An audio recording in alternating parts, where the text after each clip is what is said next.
TCS अभी 12,000 employees को fire करने वाली है, उसने रिसेंटली अनाउंस किया है ये। और ये थोड़ा-सी सदमे की लहर है, क्योंकि अगर आपको याद हो तो टीसीएस कुछ दिनों पहले 30 डेज़ बेंच पॉलिसी लेके आई थी। इसके अंदर ये था कि अगर हम 30 डेज़ तक किसी प्रोजेक्ट में असाइन नहीं होते हैं तो वहाँ पर फायर किए जा सकते हैं, और कहीं न कहीं वो चेतावनी थी कि कुछ नया और बड़ा होने वाला है।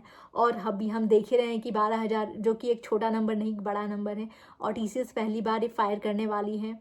और रीज़न ये है उन लोगों का कि लाइक एम्प्लॉइज़ मिड लेवल पे थे और बहुत अच्छे से परफॉर्म नहीं कर रहे थे, इसलिए कंपनी को निकालना पड़ रहा है। सो लाइक टीसीएस जैसी कंपनी, जो कि एक सरकारी कंपनी कहा जाता था, जहाँ पर जॉब हमेशा सिक्योर रहती थी, कभी एम्प्लॉइज़ को फायर नहीं किया जाता था। जब ऐसी कंपनी एक ऐसा बड़ा कदम ले रही है जहाँ पर वो एम्प्लॉइज़ को फायर करने के लिए रेडी है, और तो मुझे लगता है यहाँ पर हमें कुछ चीज़ें सीखने की ज़रूरत है और समझने की ज़रूरत है। बाकी कंपनियाँ तो ऑलरेडी फायर करती हैं, हर साल उनका कुछ न कुछ क्राइटेरिया होता है जो जिसके बेस पे वो फायर करती है, लेकिन टीसीएस भी अब उस दौर में आ चुकी है। तो यहाँ पर मुझे लगता है कुछ चीज़ें जो हमें ध्यान रखनी है, और अगर मैं सोचूँ तो वो 3 चीज़ें हैं जिन पे हम फोकस कर सकते हैं और थोड़ा-सा बेहतर इसको बना सकते हैं। पहली अगर मैं बात करूँ तो वो हो गई है आपकी टेक्निकल स्किल्स। सो जो आपका डेजिग्नेशन है उसके हिसाब से आप में टेक्निकल स्किल्स भर-भर के होनी चाहिए।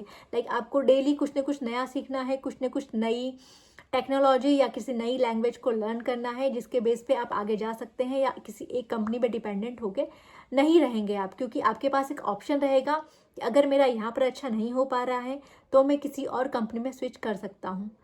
और दूसरी जो मैं बात बोलूँगी वो कहते हैं ना कि love your work not your company. So हमें यहाँ पर ये फॉलो करना है। मैं मानती हूँ कि आप बहुत सालों से किसी कंपनी में हैं और आपको बहुत प्यार हो चुका है उस कंपनी से, लेकिन आपको प्यार करने की ज़रूरत है आपके काम को, न कि आपकी कंपनी को। क्योंकि कंपनी को जब लगेगा कि उसको आपकी ज़रूरत नहीं है, वो डेफिनेटली बिना कुछ सोचे समझे आपको निकाल देगी। वो नहीं देखेगी कि आपने कितने साल उस कंपनी को दिए हैं, क्योंकि जब भी फायरिंग होती है, वो कहते हैं ना, गेहूं के साथ घून पिसता ही है।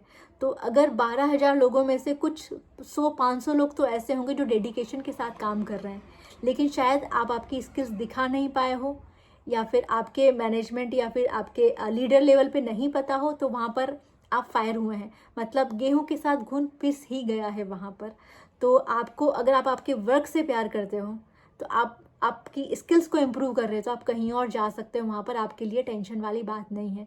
क्योंकि अगर आप में स्किल्स हैं तो 10 कंपनियां बैठी हैं आपको हायर करने के लिए, लेकिन अगर आपके पास स्किल्स नहीं है तो आप जॉब इजीली नहीं पा सकते हैं। तीसरी मैं सबसे बड़ी बात बोलना चाहूँगी, हेल्थ।